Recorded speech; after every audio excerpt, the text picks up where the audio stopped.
우리가 잘 아는 no cross, no crown이라는 말이 있습니다. 십자가 없이는 왕관이 없다는 뜻입니다. 즉 고난이 없이는 영광이 없다는 뜻입니다. 대가를 치르지 않고 오는 축복도 없습니다. 세상적으로도 어떤 분야든 정치, 경제, 사회, 문화, 교육, 예술 상관없이 어떤 전문적인 분야에서 정상에 올라 있는 사람들을 만나보면 모두가 피눈물 나는 고통과 시련의 대가를 통과한 것을 볼 수 있습니다. 그냥 쉽게 이루어지는 일은 없습니다. 가치 있는 일일수록 더 그렇습니다.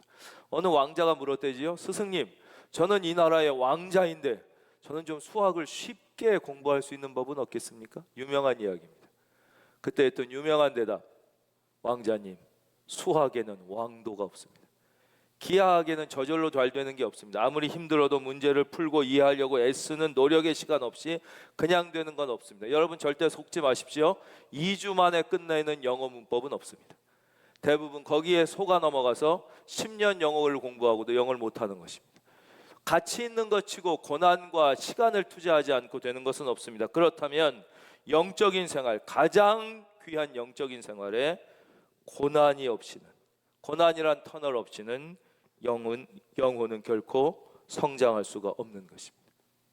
고난이란 터널을 통과해야만 영혼은 성장하게 됩니다. 그래서 성경은 시편에서 고난당한 것이 내게 유익이라, 그로 말미암아 내가 주의 말씀들을 배우게 되었나이다 라고 고백합니다. 여러분, 그렇다고 모든 고난이 다 축복이 되는 것이 아닙니다. 때로는 고난과 시련이 저주가 되기도 합니다. 그러면 어떤 고난은 축복이 되는 기적으로 바뀌고 어떤 고난은 저주와 시련이 되는 것입니까? 딱 하나입니다. 우리의 모든 고난은 예수님과 연결되면 축복이 됩니다. 그러나 시련과 고난이 그리스도와 연관되지 않으면, 하나님과 연관되지 않으면 저주가 됩니다. 여러분이 받는 모든 고난이 그리스도와 연관되기를 바랍니다. 그럴 때 모든 고난은 축복이 되는 기적이 일어납니다. 그 고난은 여러분을 변화시키고 여러분을 성장시키고 여러분을 성숙하게 변화시킵니다. 그래서 마침내 사도 바울의 고백, 현재의 고난은 장차올 영광과 좋게 비교할 수 없도다. 그래서 고난이 오면 두렵고 고난이 올까봐 두려워하는 인생이 아니라 고난이 와도 미래를 바라보며 감사할 수 있는 인생, 그 고난이 엄청난 영광이 될 것을 확신할 수 있는 인생이 되는 것입니다. 우리는 사도행전 1장부터 이제 3장까지 말씀을 통해서 성령이 어떻게 임하셨고 어떻게 초대교회가 탄생됐고 그 안에 어떤 능력과 기적이 일어났는지를 살펴봤죠. 특별히 우리는 이제 나면서부터 안진뱅이였던 자가 일어나게 되고 걷게 되고 하나님을 찬양하는 이런 상징적인 기적의 사건을 봤습니다. 이게 왜 의미가 있냐고 다시 말씀드리면, 한 날 때부터 안진뱅이였으며 거지였던 불우한 사람이 일어나 걷게 됐다는 의미가 아니에요. 그 사람은 모든 인간의 실존을 설명한다고 말씀드렸잖아요. 그래서 날 때부터 죄 속에서 태어나서 이 땅에서의 삶의 희망을 갖지 못하고 사는 모든 인간 실존이 누구의 이름? 나사렛 예수 그리스도의 이름, 바로 예수님으로부터 말미암은 믿음을 가질 때에, 그렇죠, 그 소리를 들었을 때 그 믿음으로 말미암아 새로운 인생이, 그 안진뱅이였던 인생이 일어나게 되고 걷고 뛰게 되고 성전에 올라가 찬양했잖아요. 그전에도 이 안진뱅이가 날마다 성전에 나왔지만 그에게 성전은 진짜 성전이 아니었어요. 여러분, 여러분에게 예배가 진짜 예배가 될지어다.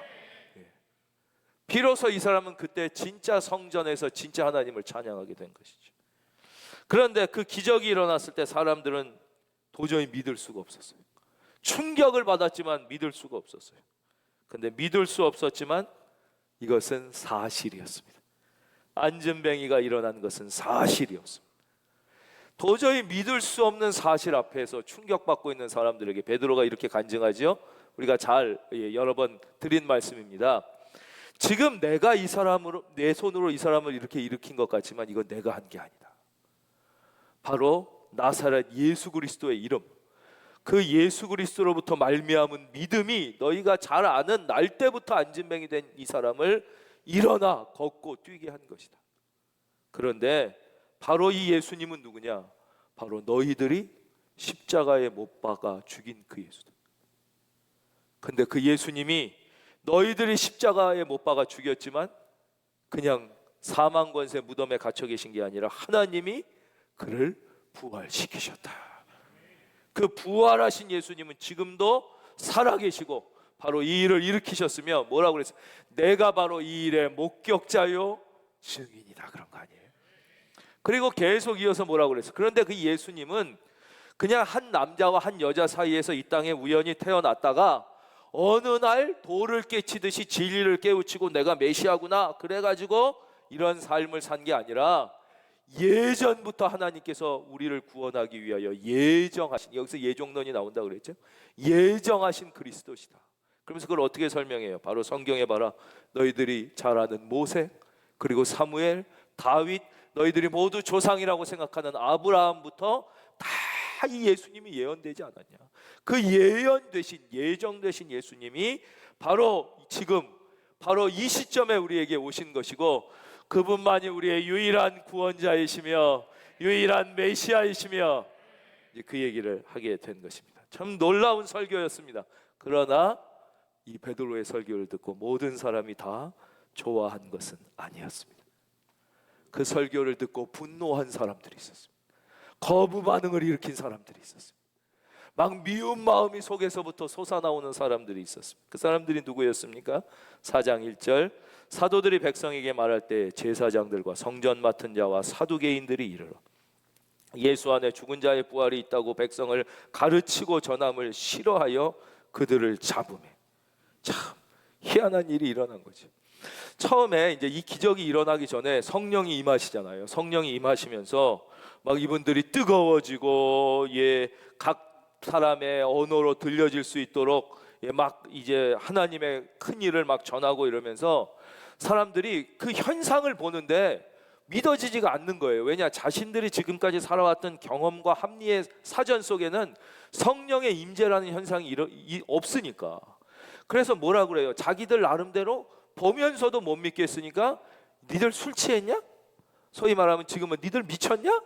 니들 뭐 이상한 거 아니냐? 뭐 이렇게 얘기했단 말이에요. 그때 베드로가 그게 아님을 요엘의 예언을 통해서 설명해 주잖아요. 아니다, 우리는 술 취한 게 아니다, 우린 미친 게 아니라 이것은 하나님께서 선지자 요엘을 통하여 이미 예언하신 사건이 지금 일어난 것이다. 그게 사도행전 2장 16절부터 우리가 함께 공부했던 말씀이에요. 이는 그 선지자 요엘을 통하여 말씀하신 것이니 일러스되, 17절, 하나님이 말씀하시기를 말세에 내가 내 영을 모든 육체에 부어줄, 바로 하나님의 영 성령이 오늘 우리에게 임하신 것이다. 바로 성경의 요엘서에 약속되어 있지 않냐? 그러면 어떤 일이 일어납니까?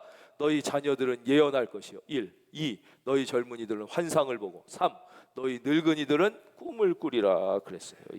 이거 한 번 더 설명해 드리겠습니다. 바로 이렇게 성령이 임하시면, 하나님의 영이 임하시면 어떤 일이 일어나느냐? 첫째, 자녀들은 예언한다는 거예요. 자녀들은 예언한다. 예언은 미래에 일어날 어떤 구체적인 사건을 점쟁이처럼 얘기하는 게 아니라 하나님의 사건이 이미 내 안에서 이루어지는 걸 얘기해요. 그러니까 선지자가 한 일이 뭐예요? 하나님의 뜻을 깨달아 하나님의 말씀을 받아서 전하는 게잖아요. 전하는 거.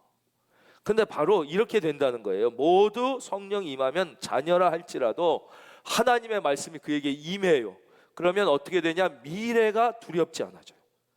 미래가 친숙해지는 것이에요. 친숙해지는 것이. 그래서 이렇게 되면 내가 어떻게 살아야 되고, 왜 살아야 되고, 무엇을 위하여 살아야 되는지를 분명히 깨닫게 되는 것이죠. 여러분과 여러분의 자녀들에게 이런 은혜가 있기를 바랍니다. 두 번째, 성령을 받으면, 예수님을 인격적으로 만나게 되면 무슨 일이 일어나느냐? 젊은이들이 환상을 본다는 거예요. 다시 17절 보겠습니다. 너의 자녀들은 예언할 거예요. 너의 젊은이들은 환상을 보고. 요즘의 젊은이들은 예전에 노인들만큼도 꿈이 없다고 말씀드리지 않았습니까? 방구석에 처박혀 있는, 혹은 게임방에 처박혀 있는, 혹은 술집으로, 유흥가로 누우떼들처럼 몰려다니는 그들의 눈동자에 겁에 질린 누우떼의 눈동자가 느껴지지 않습니까? 사자들과 악어떼들에게 쫓겨서 일로 절로 헤매는 그 누우떼들처럼. 뉴스에 보면 뭐 코로나가 좀 풀리니까 뭐 술집으로 갑니다. 밤에 무슨 노래방으로 갑니다. 뭐 무슨 나이트 클럽으로 갑니다. 이런 청년들의 얼굴 표정을 보십시오. 그들에게는 비전이 없습니다. 환상, 우리말로 비전이 없습니다. 비전을 갖는다는 것은 무엇입니까? 젊은이들의 특징은 무엇입니까? 지금 자기가 비록 가난해도 행복한 거예요. 비록 자기가 손해를 보고 무지하다 할지라도 왜? 나에게는 비전이 있으니까, 꿈이 있으니까, 더 나은 내일이 있으니까 지금 좀 손해본다 할지라도 이렇게 살 수, 이게 이제 비전을 가진 젊은이의 특징이에요. 그러나 오늘날 많은 젊은이들은 기껏해 어떻게 해요? 좋은 결혼할 환상, 좋은 직장에 취직할 환상, 뭐 안정된 직업을 가지려는 환상, 아니면 박사학위나 받아보려는 이따위 환상에 사로잡혀 있습니다. 여러분, 그러면 좋은 결혼을 하는 게 나쁘다는 뜻입니까? 좋은 직장을 갖거나 좋은 직업을 갖거나 박사학위를 갖는 게 나쁘다는 뜻? 그게 절대 아니죠. 그 좋지요. 그러나 그게 목적이 되니까 인생이 무너지는 거예요. 그런 건 다 과정이에요. 과정. 인생에 진짜 하나님이 주신 목적을 향하여 나아가는데 필요한 과정이지, 그거 자체가 목적이 되니까 다 끝나는 거예요. 좋은 대학이 들어가는 게 목적이야. 그러니까 좋은 대학 들어가니까 다 끝났어. 대학 들어가서 공부를 안 하네, 막 노네, 막 헤매네. 이렇다면 좋은 대학에 들어가는 게 무슨 의미가 있겠습니까? 왜 좋은데? 그건 과정이죠. 과정. 그렇죠? 여러분, 여러분의 인생에 비전이 새로워지기를. 그래서 우리 젊은이들은 나의 인생과 젊음을 투자해서 영원한 것을 위하여, 진리를 위하여, 하나님의 영광을 위하여, 그렇죠? 그렇게 살 수 있는 게 젊은이에요. 그게 성령 받은 젊은이들의 모습이라는 것이죠. 마지막으로 너희 늙은이들은 꿈을 꿀 것이라고 했습니다. 늙은이란 말은 여기서 젊은이의 상대 개념인 어르신들을 의미하죠. 전에 은퇴하신 분들에 대해서 말씀드렸습니다. 은퇴하실 때 다들 겉으로는 막 웃고 아유 이제 쉬게 돼서 참 편하다, 고생 안 해도 된다 그러지만 속으로는 다 울고 계신다고 그러지 않습니까? 외로워합니다. 고독해합니다. 은퇴한 분들의 이런 심정을 이해할 수 있으시겠습니까? 은퇴한 사람들에게는 언젠가 내가 양로원에서 인생을 끝낼지도 모른다는 불안감이 있어요. 요양원으로 가야 될지도 모른다는 불안감이 있습니다. 자녀도 있고 친구도 있고 돈도 있고 다 있는 것 같아도 본질적 외로움을 숨길 길이 없습니다. 무엇보다도 언젠가는 죽어야 한다는 죽음에 대한 두려움의 그림자를 보통 사람들보다, 보통 사람 다 보통 사람이지, 젊은 사람보다 훨씬 진하게 갖고 살아갑니다. 그래서 노인들에게는 뭐가 없습니까? 꿈이 없습니다. 노인들에게는 꿈이 없습니다. 그러나 성령이 임하면 이 노인들이 꿈을 꾼다는 것입니다. 꿈을 꾼다는 것을 바꿔 말하면 무엇입니까? 그 어르신들의 마음에 소망과 기대감이 생긴다는 것입니다. 이것이 성령의 특징입니다. 그래서 아브라함은 75세에 믿음의 새 인생을 시작했습니다. 갈렙은 85세에 이 산지를 내게 주소서라고 고백했습니다. 모세가 120세에 죽을 때 눈이 흐려지지 않았다고 그러지 않았습니까? 그것은 육체의 눈을 의미하기도 하지만 눈은 비전을 이야기하는, 꿈을 이야기하는 것이에요. 환상을 이야기하는 것이에요. 저는 우리 큰은혜 교회의 모든 어르신들이 하나님 앞에 설 때까지 인생의 소망과 기대를 갖고 살 수 있기를 주의 이름으로 축원합니다. 그리고 이제 눈에 보이는 사건, 바로 안진뱅이가 일어나 걷게 된 사건이 일어났어요. 그러면서 이 사건을 베드로가 이제 또 설명한 게, 이것은 바로 부활하신 예수님께서 하신 것이다. 사람이 한 것이 아니라 너희들이 죽은 예수님께서 지금 살아계셔서 하신 것이다라고 했을 때 그들을 매우 비판하고 싫어하고 복음을 거부하는 세력이 나타났다 한 거예요. 그분이 누구라고 말씀드렸어요? 1절, 바로 제사장들, 종교 지도자들, 성전 맡은 자, 성전 경비, 성전 섬기고 성전에서 일하는 교회 일꾼들, 마지막으로 사두개인들. 사두개인들은 좀 설명드리면 정치적 메시아, 경제적 메시아를 대망하는 사람들. 이 사람들은 부활에 대하여 부정적이었어요. 오늘 교회 다니면서도 혹시 이런 분들이 계실 수 있습니다. 죽어봤어? 이러는 거죠. 죽어봤냐? 어떻게 아냐 이거예요, 죽음 이유를. 그러나 살아있는 건 분명하니까 이 땅에서 예수 믿으면 뭐 복받고 좀 돈도 잘 벌고 평안하고 뭐 잘 돼야 되지 않겠어? 그런 구세주가 우리에게 필요한 거 아니야? 그렇다면 이 당시에 사두개인과 상당히 비슷한 거죠. 이 사두개인들이 그거예요. 이 사람들 많이 배운 사람들입니다. 기득권층이고 지식인층이에요. 근데 이 사람은 죽어봤냐고 부활을 어떻게 할 수 있냐고. 그러나 우리가 이 땅에 사는 건 분명하니까 정치적 경제적으로 우리를 안정되게 하고 잘 살게 해줄 지도자가 필요하다. 그런 메시아가 필요하다는 게 이제 사두개인들이에요. 근데 이 사람들이 다 바로 이 복음을 거부하기 시작한 것이죠. 사도행전뿐만 아니라 성경을 우리가 계속 살펴보면 아주 한 가지 중요한 사실을 깨닫게 되는데, 그것은 뭐냐? 예수님을 핍박하는 세력과 복음을 거부하는 세력은 외부에 있는 게 아니라 내부에 있을 때가 훨씬 더 많다는 것입니다. 다시 말씀드려서 교회의 성장과 성숙, 성도님들의 축복과 성숙을 방해하는 것은 외부에서 오는 핍박과 고난일 때가 아니라 내부의 비판과 분열과 위선과 거짓일 때가 훨씬 더 많다는 것입니다. 마찬가지입니다. 오늘날도 똑같습니다. 오늘날도 성도의 성숙을 반대하고 교회의 성장을 반대하고 있는 것은 교회 자체일 때가 많습니다. 교회의 성숙과 성도의 축복을 반대하는 사람들이 세상 사람들이나 타종교인이라고 생각하지 마십시오. 오히려 우리 그리스도인 자신들, 잘못된 믿음을 가지고 있는 종교 지도자들이나 교회 일꾼이나 스스로 그리스도인이라고 생각하는 그런 사람들이죠.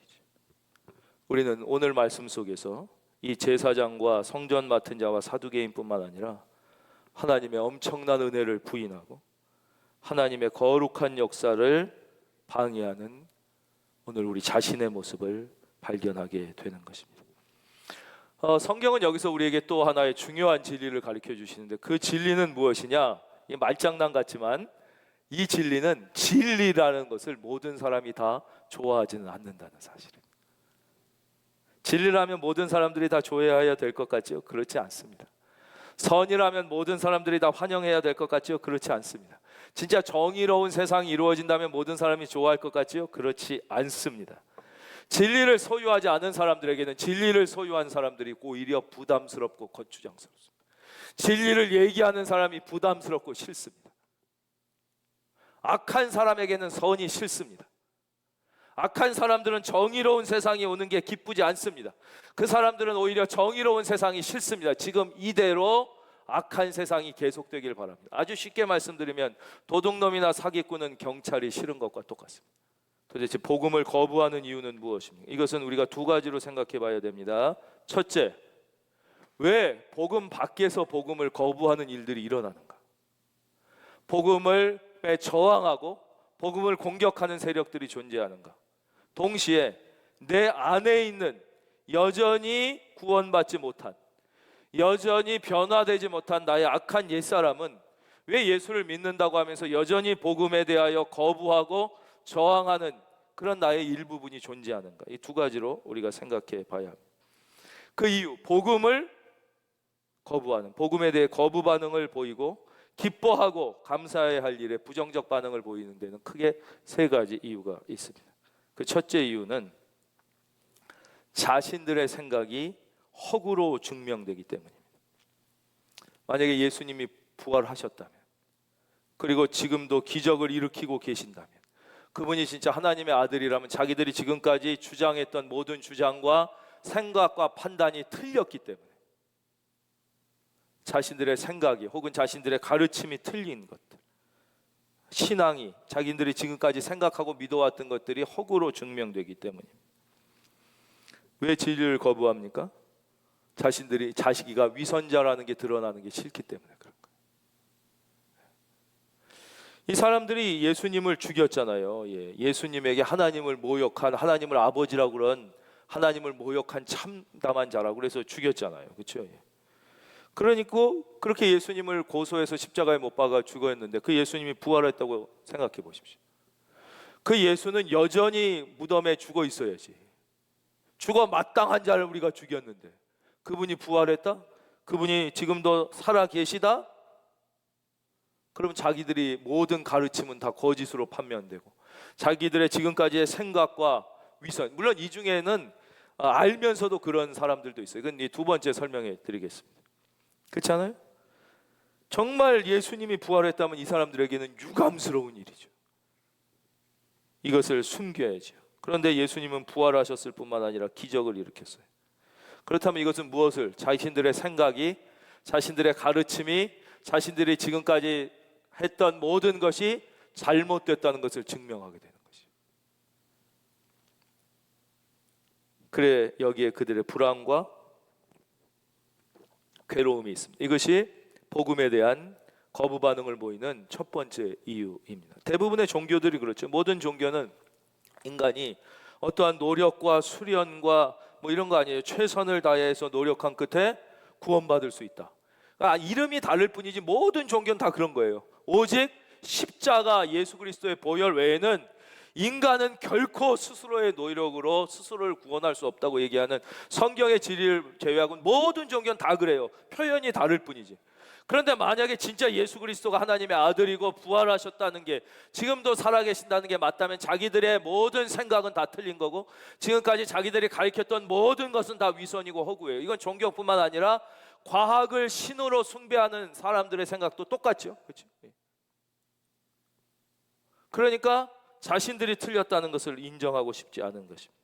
여기에서 하나님이 오늘 우리에게, 저와 성도님들에게 들려주시고자 하는 아주 중요한 교훈이 하나 있습니다. 여러분, 사람은 누구나 다 잘못할 수 있습니다. 사람은 누구나 다 실수할 수 있습니다. 사람은 누구나 다 잘못할 수 있습니다. 그러나 그 자리에서 일어나시기를 하나님은 기다리고 계십니다. 누구나 다 실수할 수 있어요. 잘못할 수 있어요. 잘못할 수 있어요. 그러나 자기가 실수했을 때, 잘못 알았을 때, 잘못했을 때 자녀 앞에서도 아빠가 잘못 가르쳐 줄 수 있어요. 그러나 자기가 자존심과 체면을 버리고 솔직하게 내가 잘못 알았었다고, 내가 잘못했다고, 혹은 내가 실수했다고 얘기하는 사람을 보면 아름답습니다. 그 사람은 존경스럽습니다. 자신의 잘못을 겸허하게 인정하고 하나님께 그 사실을 고백할 때 그것이 바로 진정한 회개입니다. 여러분, 회개는 심판이 아니라 축복입니다. 여러분, 다시 한번 말씀드리겠습니다. 회개는 심판이 아니라 축복입니다. 하나님은 회개하는 사람들을 기뻐하십니다. 회개는 스스로 죄를 책임지라는 말이 아닙니다. 죄를 인정하고 고백하라는 말입니다. 이것이 세상의 심판과 하나님의 앞에 회개가 완전히 다른 것이에요. 여기에 대해서 잠깐 설명드릴게요. 우리가 이제 판사 앞에 섰다고 생각해 보십시오. 그러면 제가 이러이러한 죄를 졌습니다라고 자백을 하면, 회개는 이런 자백이 아닌데 그걸 착각 자백을 하면 정상 참작은 좀 되겠지만, 그럼 당신이 이러이러한 잘못을 했음을 인정했으니까 뭐 벌금을 1,000만 원을 내든 감옥을 1년을 가든 땅땅땅, 이것은 사람이 하는 심판이죠. 여러분, 회개는 심판이 아니에요. 회개는 뭐냐? 네가 네 잘못을 인정하면 책임은 하나님이 지시겠다는 거죠. 그것이 회개입니다. 세상 법정은 네가 죄를 자백하면 정상은 참작하겠지만 책임을 네가 지라는 것이죠. 여러분, 회개는 그게 아니에요.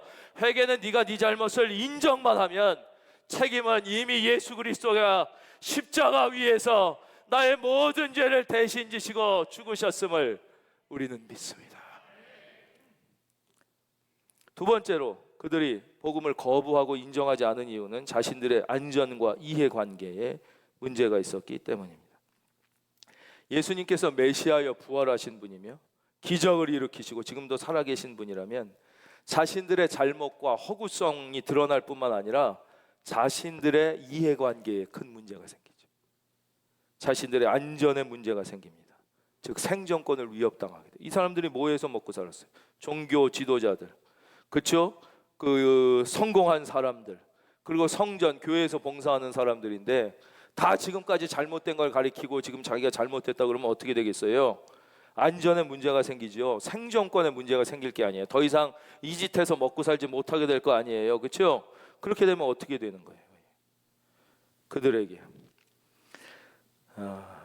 참 안타까운 일이지만 많은 사람들이 자신의 이해관계가 부딪히면, 생존권에 문제가 생기면 진리를 진리로 인정하지 못하게 됩니다. 복음을 복음으로 외치질 못하게 됩니다. 많은 사람들에게 매우 안타깝게도 진리는 그 진리 자체가 아니라 자신들의 이해관계와 관련이 있습니다.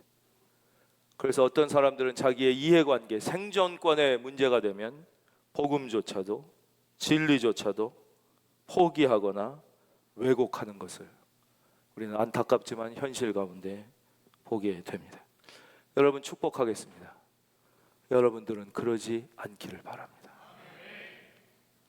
여러분, 그러나 이 왜곡된 진리, 위장된 진리, 변장된 진리, 잘못된 진리들은 결코 사람에게 참 평안과 위로와 능력을 주지 못합니다. 여러분, 위장된 진리는 힘이 없습니다.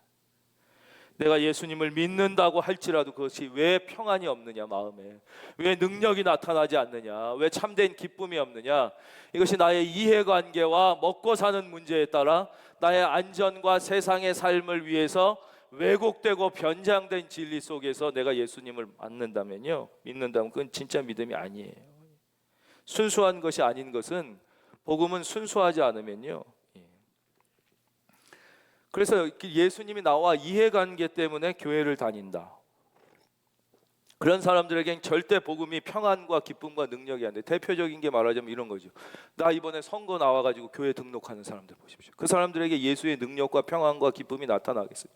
왜 등록한 거예요? 표 얻으려고 등록했죠. 기도하는 척하고, 뭐 진짜 기도했을 수도 있겠죠. 그것만 그런 것입니까? 어떤 나의 사업의 이해관계 때문에 뭐 교회를 다닌다든가, 뭐 내가 주로 이제 연예인들이 또 그런 분들이 죄송하지만 있죠. 어떤 연예인들이 많은 거기에 뭐 감독들 있고 다 있고 이러니 그 교회로 내가 뭐 꼭 그 교회를 욕하는 게 아니지만 만약에 그런 동기로 그 교회를 다닌다면 그건 결코 그 사람에게 그 믿음은 어떠한 위로와 평안과 능력도 되지 않는 거예요. 여러분, 복음은 순수해야 되는 거예요. 이해관계가 있으면요, 절대 교회에서 하나님이 주시는 참된 복음의 능력 안에 우리가 들어갈 수가 없어요. 복음은 순수하지 않으면 능력이 되지 않습니다. 평안이 되지 않습니다. 세 번째, 오늘 이제 여기까지 말씀드리고 설교를 마치는데요, 이 마지막 이유가 사실은 가장 중요한 이유이며 본질적인 이유입니다. 이 앞에 두 가지 이유보다 훨씬 중요한 이유, 복음에 대하여 거부 반응을 일으키고 진리가 주어져도 그것을 받아들이지 않으려는 제일 중요한 이유는 영적인 이유입니다. 영적인 이유란 무엇입니까? 바로 사탄은 그리스도를 거부합니다. 죄는 어두움을 좋아합니다. 죄는 빛을 거부합니다. 어두운 세력, 사탄의 세력들은 점진적으로 세상을 장악하고 사람들의 영혼을 장악하고 성령의 빛을 추방하고 우는 사자와 같이 두루다니며 믿는 자들까지도 그 자리에서 무너지게 하려고 했습니다. 그런데 사탄은 감히 그리스도와 직접 싸울 수가 없어요. 어디 사탄이 감히 예수님과 함께 싸웁니까? 사탄은 감히 그리스도 앞에 설 수가 없어요. 왜냐? 그리스도를 대면하는 순간 그 자리에서 쫓겨나는데요. 그래서 사탄이 그리스도와 대적하는 유일한 방법이 하나 있습니다. 바로 사람을 이용하는 것입니다. 사탄은, 악마는 결코 그리스도 앞에 설 수조차 없거든요. 그렇기 때문에 하나님이 가장 하나님이 인간을 왜 창조하셨어요? 자녀로 창조하셨다고 여러 번 말씀드렸죠. 그래서 하나님은 그 사람이 지금 복음 안에 들어와 있지 않은 사람도 모든 사람이 예수 그리스도를 영접하고 구원받기를 바라시며 기다리고 계신단 말이에요. 그래서 하나님은 사람이 그리스도를 대적하고 거부해도 참고 기다리시지 바로 사탄을 쫓아내듯 그 사람을 죽이실 수 없거든요. 바로 하나님의 유일한 약점인 사랑, 바로 사탄은 그래서 사람을 통하여 그 사람으로 하여금 하나님을 대적하고 그 사람으로 하여금 그리스도를 거부하고 그 사람으로 하여금 그리스도를 싫어하게 합니다. 그래서 수많은 사람들이, 수많은 집단들이 하나님을 거역하고 모욕하고 그리스도를 대항하며 하나님을 욕하는 것입니다. 누가 그렇게 하는 것입니까? 겉으로 볼 때는 사람이 하는 것 같지만 실제는 그 사람 속에 들어있는 악한 영이 하는 것입니다. 그 사람 속에 역사하는 사탄입니다. 우리도 이제 이렇게 명시적으로 복음을 알지 못해도 뭐 그런 얘기를 하잖아요. 사람들도 그렇죠. 엄청 착한 사람이 있다 그러면 뭐라 그래요? 저 사람 천사 같다. 엄청 나쁜 사람이 있다. 저 사람 악마 같다. 악마는 무엇입니까? 하나님을 섬기라고 창조된 천사가 그 직분을 망각하고 자기에게 준 엄청난 능력을 하나님을 대항하는 데 쓰는 게 악마입니다. 그래서 우리가 이제 이성에 대해서 조금 말씀드리면은, 하나님이 우리에게 주신 이성은 엄청난 선물이거든요. 경험도 엄청난 선물이죠. 그럼 이 이성을 어떻게 사용해야 되느냐? 마찬가지예요. 천사에게 엄청난 능력을 왜 주셨어요? 하나님을 찬양하고 높이려고. 근데 그 능력을 하나님을 대적하는 데 사용된 게 문제지 능력 자체가 문제는 아니란 말이에요. 이성도 마찬가지예요. 하나님이 인간에게 주신 이 이성은 어마어마한 선물이에요. 여러분, 이 이성을 하나님을 대적하는 데 쓰지 말고, 하나님을 의심하는 데 쓰지 말고, 하나님을 영광스럽게 하는 데 사용하시기를 주의 이름으로 축원합니다.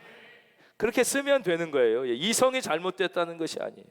그러나 그 이성을 하나님을 거부하고 의심하고 대적하는 거예요. 제 고백을 하나 드리자면, 이제 학자들이 연구했는데 성경에 보면 예수님의 손에 못이 박혔다고 그러잖아요. 손에 난 못자국. 근데 실제 사람의 손에 못을 박으면 이게 사람이 체중이 버틸 수가 없는 거예요. 이게 다 찢어져가지고 실제 못을 박아보면 다 찢어져요. 그래가지고 이것을 이성을 가진 인간이 이게 안 되는데, 이 박으면 다 찢어지는데 왜 성경은 손바닥에 박았다고 하느냐? 아마 손목에 박았을 것이다. 그리고 여기 박아보면 이렇게 버틸 수 있는 것이니까. 그런데 고증을 실제 보니까 어떻게 됐어요? 여러분 혹시 예수님 보면 손목을 먼저 천으로 묶지요. 묶어서 매단 다음에 손바닥에 못을 박은 거지. 여러분, 성경 말씀은 1.1획도 틀림이 없는 하나님의 말씀임을 믿기를 바랍니다. 그러니까 이성을 어디에 써야 되는가? 하나님의 말씀을 잘 이해하는 데 써야 되는데, 그걸 반대로 이게 틀렸다고 생각하고 시작하면 아무것도 안 되는 것이죠. 그러니까 이성 자체가 나쁜 게 아니라는 것입니다. 어떤 사람들은 전도를 하거나 그리스도를 전해보면 예수 그리스도를 아주 열정적으로 거부하는 사람들이 있습니다. 이유가 없어. 그냥 예수 믿는다 그러면 막 싫어해. 예수 그리스도라 그러면 막 학을 띄어. 막 예수 믿는 사람, 예수쟁이라 그러면 엄청나게 싫어해. 이런 사람들에게는 사탄이 아주 무식하고 촌스럽게 나타나는 것이죠. 예수쟁이라면 본능적으로 막 싫어하고.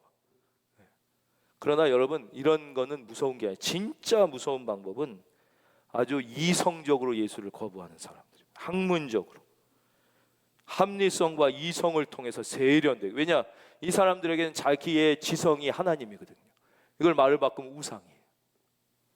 어떤 사람에겐 돈이 하나님이지만 어떤 사람에겐 자기의 지성이 하나님이에요. 그게 우상이에요. 우상. 자기의 합리성이, 자기의 경험이, 그렇죠? 그래서 아주 세련되게 예수를 거부하는 사람. 여러분, 그들 속에는 더 교활한 악마들이 역사하고 있다는 사실을 알아야 합니다. 이러한 마귀들은 특별히 지성인 사회에 많이 있다는 사실을 우리는 인식해야 합니다. 지성인들, 특별히 이런 사람들은 지성이 자기의 우상이에요. 학문이 자기의 하나님이에요. 그리고 자기 자신의 지성이 보통 사람보다 뛰어나다는 교만을 갖고 있어요. 혹시 우리 중에 그런 교만이 있는 분이 있다면 해방되기를 바랍니다. 내 지성이 보통 사람보다 난 더 뛰어나다고 생각하는 거지. 나는 보통 사람들, 무식하게 믿는 사람들보다는 더 합리적이라고 생각하는 것이죠. 그래서 자기 자신에게 스스로가 속아 넘어가는 것이죠. 그러나 그 내면의 깊은 곳에는 사탄이 있어서 그 사람의 인격을 쥐고 있는 것입니다. 그래서 아주 멋있고 그럴듯하게 학문적으로, 지성적으로, 여러분 특별히 신학이라는 이름 안에 들어와 있는 귀신은 아주 무서운 귀신입니다. 그들은 신학이라는 이름으로 성경 말씀을 거부합니다. 그들은 기독교라는 이름으로 예수님을 거부합니다. 그러면서 예수님을 하나님의 아들로 보지 않고 한 사람의 위대한 인간, 위대한 휴머니스트, 성자로 만들어 버립니다. 여러분, 예수님을 거부하는 가장 깊은 영적인 원인은 사탄의 영향력이에요. 그래서 예수 그리스도를 거부하는 것이고 하나님을 대적하는 것입니다. 바로 종교 전문가라고 해야 할 이 제사장들과 성전 맡은 자들과 사두개인들이 바로 그런 사람들이었습니다. 이들은 메시아가 실제 살아나셔서 부활하셔서 역사하신 것을 보고도 그것을 믿을 수가 없었습니다. 눈에 보이는데도 믿지 않은 것입니다. 왜 그럴까요? 믿기가 싫었기 때문입니다. 여러분 마음에 혹시 믿기 싫은 마음이 있다면 하나님이 여러분의 마음을 만져주시기를 바랍니다. 그래서 눈에 보이는데도 믿지 않고 또 거부하고 지금 주님이 살아 역사하시는데도 거부하고 복음을 전하는 사람을 잡아 가둔 것입니다.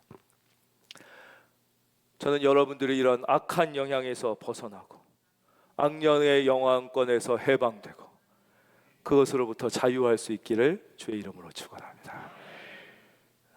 그러면 이런 핍박이 왔잖아요. 고난이 와서 이들이 잡혔어요. 예.